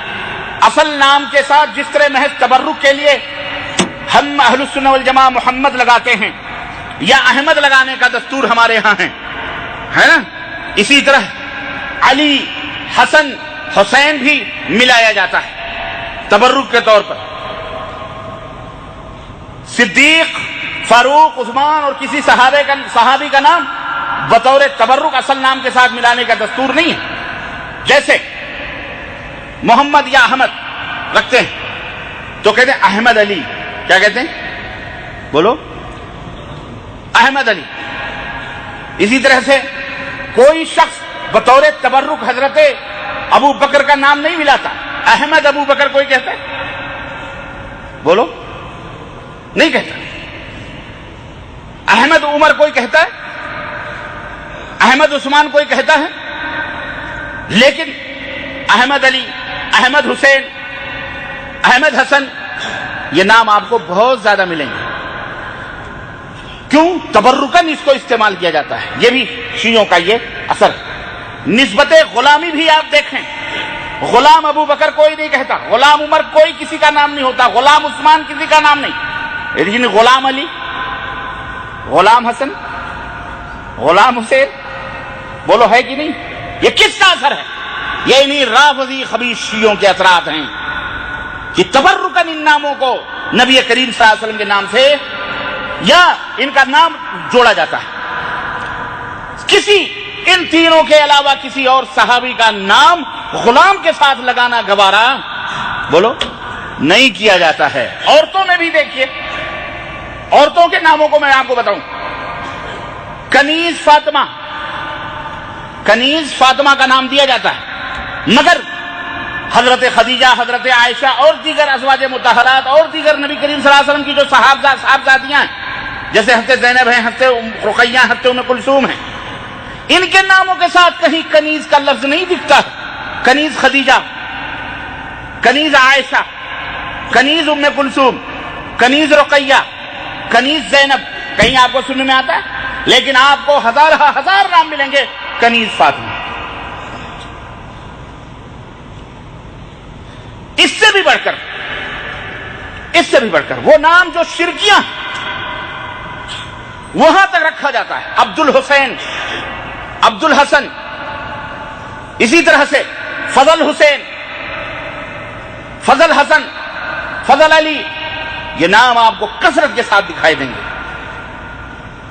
یہ سب شیعوں کی اپنی انہی کی اختراع اور انہی کی جو شرکیہ نام ہیں، یہ شرکیہ نام ہیں جو بکثرت مسلمانوں کے اندر موجود ہیں۔ ہمارے ملکوں میں کی نہیں موجود ہے؟ بولو ہاں۔ میرے عزیزو، یہ منکرات ہیں، ان سے بچنے کی کوشش کیجیے۔ اسی طرح سے ماہ محرم کے اور دیگر منکرات میں سے ایک منکر یہ بھی ہے، شہادت کے قصے سنانا۔ جدھر دیکھو جناب علی شہادت کی کہانیاں، ماتم کے نام پر، عزاداری کے نام پر اشعار کہہ رہے ہیں، شعرا پڑھے جا رہے ہیں، گلو، عورتیں، مرد، ٹیلی ویژنوں پر، سڑکوں پر، روڈوں پر، ہر جگہ جدھر دیکھو ادھر عزاداری کے نام پر تعزیے اور کیا کہ وہ شرکیہ نظمیں اور قصے سنائے جاتے ہیں۔ اس مہینے میں مجلسیں منعقد کی جاتی ہیں، جلسے منعقد کیے جاتے ہیں جن میں شہادت کے قصے سنائے جاتے ہیں۔ ان میں اور اس میں ایک گناہ تو یہ بھی ہوتا ہے کہ اہل باطل کے ساتھ، ان کے ساتھ شریک ہونے میں اگر کوئی شخص مجلسیں بپا کرتا ہے تو اس کے تو کئی نقصانات ہیں۔ ان میں ایک نقصان یہ بھی ہے کہ یہ اہل باطل کے ساتھ مشابہت ہوتی ہے۔ اس لیے اس مہینے میں کوئی مجلس، کوئی محفل، کوئی اس طرح کی منعقد کرنا یہ جائز۔ اس شہادت کے قصے سنانے کے نام پر، جیسے آج کل ہمارے ہاں بہت سارے اپنے آپ کو سن کر کے جو سنی ہوئی ہیں بیچارے، وہ سنی کے نام پر محفلیں سجاتے ہیں۔ چنانچہ جب 10 محرم کے روزے کے بارے میں بارگاہ رسالت صلی اللہ علیہ وسلم میں عرض کیا گیا کہ اللہ کے نبی، اس میں یہودی بھی روزہ رکھتے ہیں، تو آپ صلی اللہ علیہ وسلم نے کیا فرمایا کہ ان کی مشابہت اختیار مت کرو، بلکہ ایک روزہ پہلے رکھ لو یا روزہ بعد میں ملا لو، لیکن ان کی مشابہت اختیار مت کرو۔ ان محفلوں میں جو ہوتی ہیں عزاداری کے نام پر یا حسین غم ماتم اور غم حسین کے نام پر یا ماتم حسین کے نام پر ان محفلوں میں دوسری قباحت اور دوسری برائی یہ بھی ہے کہ شہادت کے قصے سن کر دلوں کے اندر صدمہ پیدا ہوتا ہے، بزدلی پیدا ہوتی ہے، اور مسلمانوں میں یاد رکھو بزدلی کا پیدا ہونا یہ اسلام کے تقاضوں کے خلاف۔ مسلمان اسلام اپنے ماننے والوں کو شجاع دیکھنا چاہتا ہے، بہادر دیکھنا چاہتا ہے، بزدل دیکھنا نہیں چاہتا۔ اسلام تو یہ چاہتا ہے کہ مسلمانوں میں بلند ہمتی پیدا ہو۔ کیا آپ نے دیکھا نہیں کہ قربانی کے دن اسلام کا یہ حکم ہے کہ صاحب جانور کو اپنا جانور خود اپنے ہاتھوں سے ذبح کرنا چاہیے، خون بہانا چاہیے۔ اللہ کا سب سے زیادہ پسندیدہ ہے کہ جانور کو خود اپنے ہاتھوں سے ذبح کرے، یا اگر وہ ذبح نہیں کر سکتا تو کم از کم ذبح کرنے کے وقت وہاں موجود رہے۔ یہ اسلام کیوں تعلیم دیتا ہے؟ اس کے اندر ایک باریک سا نقطہ بھی ہے کہ اے مسلمان دیکھ اپنے ہاتھ سے خون بہا، کل کو اگر تجھے دشمنان اسلام کے خون بہانے کی ضرورت پڑے تو تجھے کوئی رحم دل کے اندر نہیں آنا چاہیے۔ اسلام کے لیے اگر اپنا بھی خون بہانا پڑے تو اس کے لیے کوئی دریغ نہیں کرنا چاہیے۔ دلوں کے اندر قوت پیدا ہو، عزم پیدا ہو۔ بکرے کو ذبح کرتا ہوتا دیکھ سکو تم، بکرے کو دیکھو کم از کم کیوں ذبح ہو رہا ہے، ورنہ تم کیسے دشمنوں سے مقابلہ کر سکتے ہو؟ اسلامی سال کی ابتدا آپ یہ بتائیں کہاں سے ہوتی ہے؟ محرم الحرام سے ہوتی ہے، اور سب کا اتفاق ہے کہ ہجرت سے اسلامی سال کا آغاز ہوتا ہے۔ اس میں بھی یہی حکمت تھی کہ ہجرت کا واقعہ بیان کیا جاتا۔ اسلامی سال کو ہجرت سے آغاز کیا گیا، شروعات ہوئی اس کی، کیونکہ نبی کریم صلی اللہ علیہ وسلم ہجرت کر کے گئے، تو اس مہینے سے ہجری سال کا آغاز اس لیے کیا گیا۔ اس میں بھی یہ حکمت تھی کہ مسلمان ہجرت کے واقعات کو سن کر باہمت بنے، بلند ہمتی پیدا ہو، جوش پیدا ہو، جذبہ پیدا ہو کہ اگر تمہیں اسلام کی بقا کے لیے، اپنے ایمان اور اپنے عقیدے کی بقا کے لیے کوئی اپنا وطن بھی چھوڑنا پڑے، بھائی بند بھی چھوڑنا پڑے، مال و تجارت بھی چھوڑنا پڑے، تو ان سے دریغ نہ کرو، چھوڑ دو، اللہ کی راہ میں نکل جاؤ، ہمت پیدا کرو، شجاعت پیدا کرو، جرأت پیدا کرو۔ ہجرت کا واقعہ اس لیے اس سال کو ہجری سال سے آغاز کیا گیا، محرم کو اس سال کا آغاز ہجری سال سے ہوا تاکہ ہمت اور بلند ہمتی پیدا ہو۔ مگر اس کے برعکس اگر میلاد پارٹی ہوتی، پیدائش کا ذکر ہوتا، فلاں کا ذکر ہوتا، اس کے ابتدا کرنے میں خوشیاں ہوتی ہیں، لہو و لعب ہوتے ہیں، اشتغال ہوتا ہے، بزدلی پیدا ہوتی ہے، یا کسی کے مرنے پر اگر ہجری سال کا آغاز ہوتا کہ نبی صلی اللہ علیہ وسلم وفات پا گئے، چلو اس کے اوپر ہجری سال کا آغاز رکھ لیں، تو اس کے اندر بزدلی پیدا ہوتی۔ اس لیے اس کو چھوڑ کر کے نبی کریم صلی اللہ علیہ وسلم کی ہجرت سے سال کا آغاز ہوا تاکہ لوگوں کے اندر کیا پیدا ہو؟ بولو، ہمت پیدا ہو، شجاعت پیدا ہو، بزدلی پیدا نہ ہو، بہادری پیدا ہو۔ میرے عزیزو، تیسری ایک اور بات میں آپ کو بتاؤں، یہ تو ہم مسلمان ہیں، ہمارے لیے یہ فیصلہ کیا گیا۔ جنگ بدر کے موقع پر 70 قریش کے رؤسا شہید کیے گئے، مگر مکے میں جا کر دوسرے سرداروں نے اعلان کیا، جب واپس ہوئے ہار کر کے اپنے 70 لوگوں کی لاشیں چھوڑ کر، بڑے بڑے قریش کے 70 لوگوں کی لاشیں چھوڑ کر کے جب واپس مکہ ہوئے تو مکے میں جا کے انہوں نے کیا کہا؟ کسی کے گھر سے کوئی بھی رونے کی، ماتم کی آواز نہیں سنائی دینی چاہیے، اپنے مردوں پر کوئی نہ روئے، کسی کے گھر سے کوئی آواز رونے کی نہیں آنی چاہیے، کیونکہ اس سے بزدلی پیدا ہوتی ہے۔ ہمیں انتقام لینا ہے مسلمانوں سے، ہمیں بدلہ لینا ہے۔ اگر یہ روئیں گے تو پھر دوسروں کی ہمتیں پست ہو جائیں گی، دوسرے بزدل ہو جائیں گے۔ کفار قریش کو بھی اس بات کا احساس تھا کہ یہ تمام سب قصے بازیوں سے کیا پیدا ہوتا ہے؟ بولو، بزدلی پیدا ہوتی ہے۔ لیکن یہود و نصارہ کب چاہنے والے آپ کی خوشی؟ آپ کو کب وہ ہمت والا اور شجاع والا دیکھنا چاہتے ہیں؟ اس لیے انہوں نے پنچنگ مار دی۔ بیان کرو چوکوں چوراہوں پر، حسین اسے شہید ہوئے، پانی نہیں ملا، مشکیزہ کٹ گیا، وہ بازو کٹ گیا، وہ بچہ مارا گیا، وہ تیر آیا، وہ دریائے فرات نے پانی نہیں دیا، وہ فلانے، ایسے ہر سال نئے نئے ڈرامے، ہر سال نئے نئے قصے ان کے نکلتے ہیں۔ اعوذ باللہ، استغفر اللہ، کوئی ایک قصہ نہیں، ہر سال نئے نئے کہانیاں، نئے نئے قصے ان کے آتے ہیں۔ اعوذ باللہ۔ تو یہ رونے رلانے کے قصے جو ان مہینوں میں سنائے جاتے ہیں، اکثر و بیشتر یہ سارے کے سارے غلط ہیں۔ ان کا سننا، ان کا پڑھنا، ان کا دیکھنا ناجائز اور حرام ہے۔ اسی طرح سے آپ یہ دیکھیے اس مہینے میں تعزیے رکھے جاتے ہیں، ماتم کی محفلیں منعقد کی جاتی ہیں، یہ تمام کی تمام سب دیکھنا اور ان کے اندر شریک ہونا، اپنے بچوں کو شریک کرنا یہ حرام ہے۔ دیکھنا بھی گناہ ہے، جس طرح کرنا گناہ ہے اس طرح دیکھنا بھی گناہ ہے۔ عبادت، بندگی، حقیقت یہ ہے کہ اس کا دیکھنا باعث اجر و ثواب ہے، لیکن برائی کا دیکھنا یہ باعث گناہ ہے اور یہ معصیت ہے۔ اس لیے اللہ کے رسول صلی اللہ علیہ وسلم نے فرمایا من تشبہ بقوم فہو منہم، اس لیے ان جلوس میں شرکت کرنا، ان سے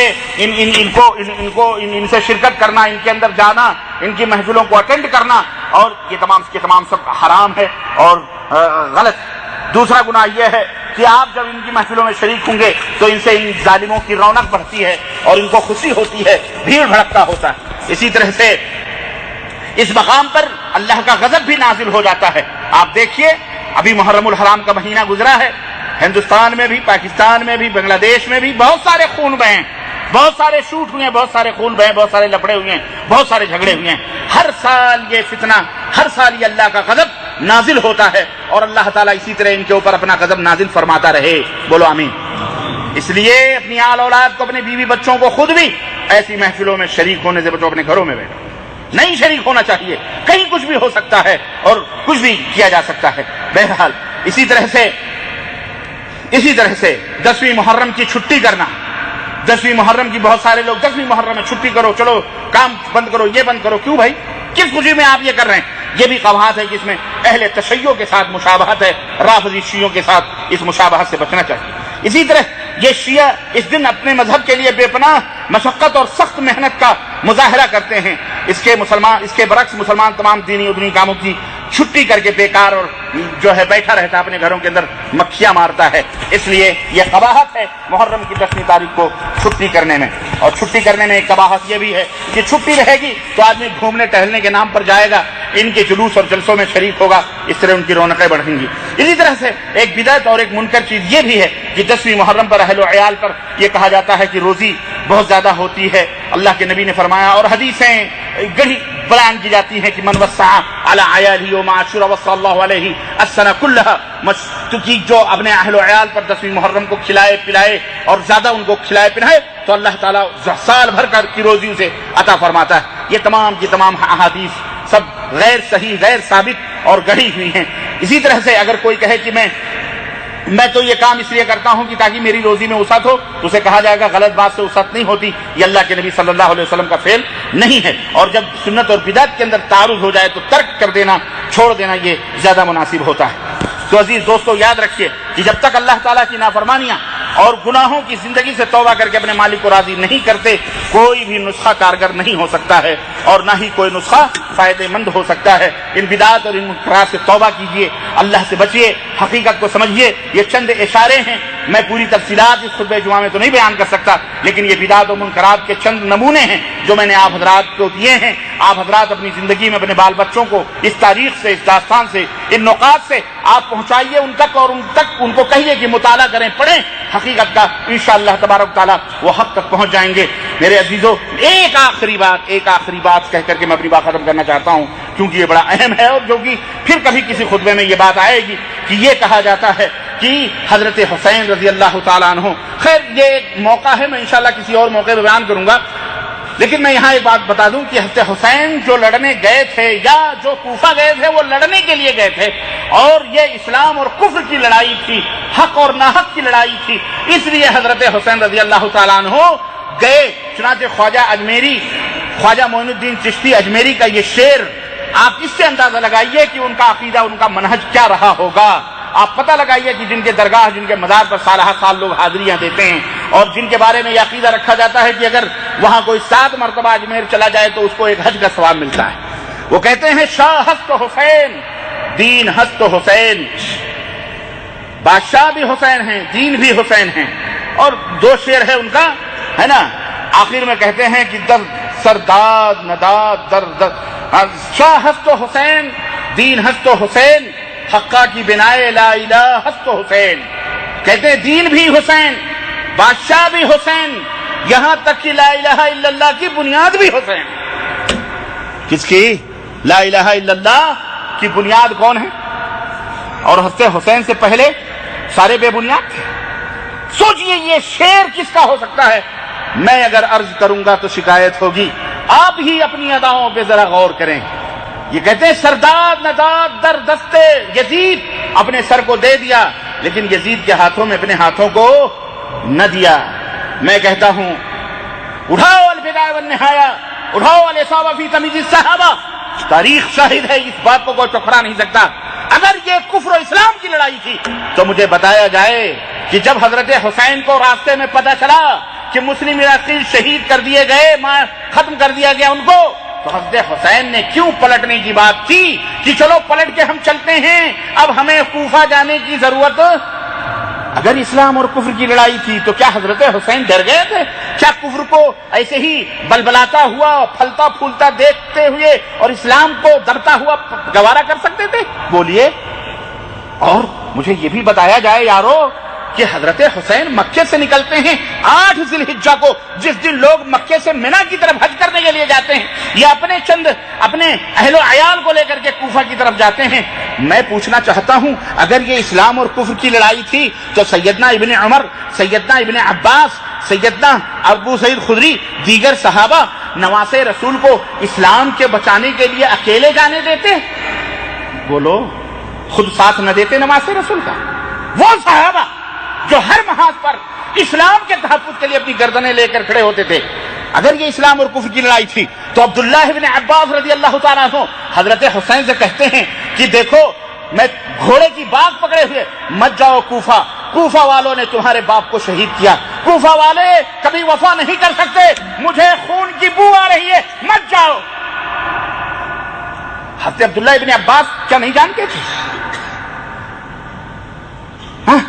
کہ یہ اسلام اور کفر کی لڑائی لڑنے جا رہے ہیں، ان کو نہ روکا جائے؟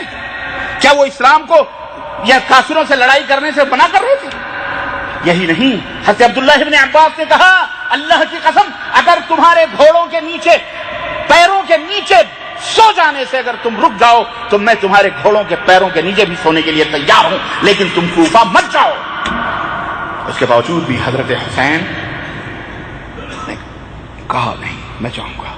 تیسری اور آخری بات، کربلا پہنچے، حر جس کا نام لے لے کر کے لوگوں نے بڑا پلندہ بنایا ہوا ہے، حر نے یہ کیا، حر ہی نے مروایا، وہی کوفی تھا اسی نے مروایا حضرت حسین، اور اسی کی تعریف ہوتی ہے۔ حضرت حسین نے جب دیکھا کہ یہ لشکر جرار سامنے، تو کیا کہا 3 شرطیں ہیں، مجھے مدینہ واپس جانے دو، مجھے مدینہ، اللہ۔ لشکر دیکھ کر حضرت حسین ڈر گئے تھے، بھئی اسلام اور کفر کی لڑائی تھی، اما الغنیمہ اما الشہادہ، یا تو غنیمت یا تو شہادت۔ تو کیا حضرت حسین شہادت سے بچنا چاہتے تھے کہ مجھے مدینہ جانے دو؟ ہے تاریخ میں اگر یہ اسلام اور کفر کی لڑائی تھی تو حضرت حسین کو مدینہ واپس ہونے کی اللہ کے تعالیٰ نے، اللہ کے رسول صلی اللہ علیہ وسلم نے اسے شرک اکبر قرار دیا ہے کہ جب میدان جنگ میں پیچھے ہٹنا، یوم تحت تولی الزحف، دشمن سامنے ہو تم پیٹ کر کے بھاگو، حرام ہے اسلام کے اندر، گناہ کبیرہ، اکبر گناہ۔ حضرت حسین یہ کر سکتے تھے؟ نہ۔ اگر یہ اسلام و کفر کی لڑائی تھی تو حضرت حسین کہتے دوسری شرط یہ ہے کہ مجھے اسلامی سرحدوں پہ بھیج دو، میں وہاں جا کے اللہ کی راہ میں شہید ہو جاؤں۔ اگر تم مدینہ نہیں جانے دیتے تو مجھے اسلامی سرحدوں۔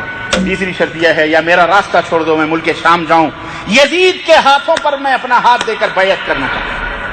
مجھے بتاؤ یزید کافر تھا، فاسق تھا، پلیس تھا، اگر وہ زانی تھا، شرابی تھا، کبابی تھا، سب کچھ تھا، حضرت حسین حضرت یزید کے ہاتھوں پہ بیعت کرنے کے لیے تیار ہیں، جنہیں تم بہت بڑا کمانڈر اور بہت بڑا وہ بنا کر کے دنیا کے سامنے پیش کرتے ہو۔ یہ جھوٹ، یہ یہودی رافضیوں کی سازش ہے۔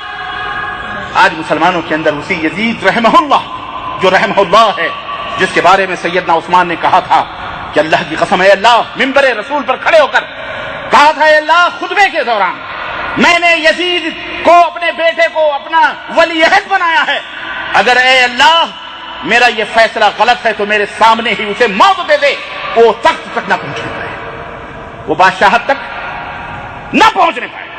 یہ کون ہے؟ سیدنا عثمان، سیدنا امیر معاویہ، قیامت تک آنے والے مومنوں کے ماموں ہیں، نبی کریم صلی اللہ علیہ وسلم کے سالے ہیں، جن کی بہن امہات المومنین میں سے ہیں، کاتب وحی ہیں، جبریل وحی لے کے اترتے تھے، حضرت امیر معاویہ کو آواز دی جاتی تھی، آؤ جبریل آئے ہیں وہی لکھو، وہ تھے سیدنا امیر معاویہ. ہاں ان کے بارے میں ایسی غلاظتیں بکری جا رہی ہیں. اور ڈائریکٹ انڈائریکٹ یزید کا نام لے کر جس کے ہاتھوں پہ 300 صحابہ نے بیعت کی تھی. اللہ، اور داستانوں میں بتاؤں گا انشاءاللہ. عرض کرنے کا مطلب یہ ہے، یہ اسلام اور کفر کی بھی لڑائی بولو نہ تھی جس کو خواجہ معین الدین چشتی اجمیری نے کہا ہے کہ حق کی بنائے لا الہ تو حسین، لا الہ الا اللہ کی بنیاد حسین ہے، یعنی شہادت حسین سے یہ بنیاد ہی پڑ گئی ہے. استغفر اللہ، یہ مضبوط ہوئی ہے.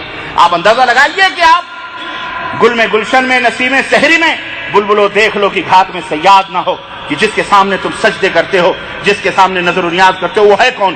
میں خود نہیں کہتا، آپ ہی اپنی اداؤں پہ ذرا غور کریں. ہم اگر عرض کریں گے تو شکایت ہوگی. اللہ ہم سب کو ہدایت نصیب فرمائے اور حق و باطل کو سمجھنے کی توفیق عطا فرمائے. اور اللہ ان خرافات اور بدقماش اور اسلام دشمن چہروں کو ہمارے سامنے بے نقاب ہونے کی توفیق ان کو عطا فرمائے اور ہمیں بے نقاب کرنے کی توفیق عطا فرمائے.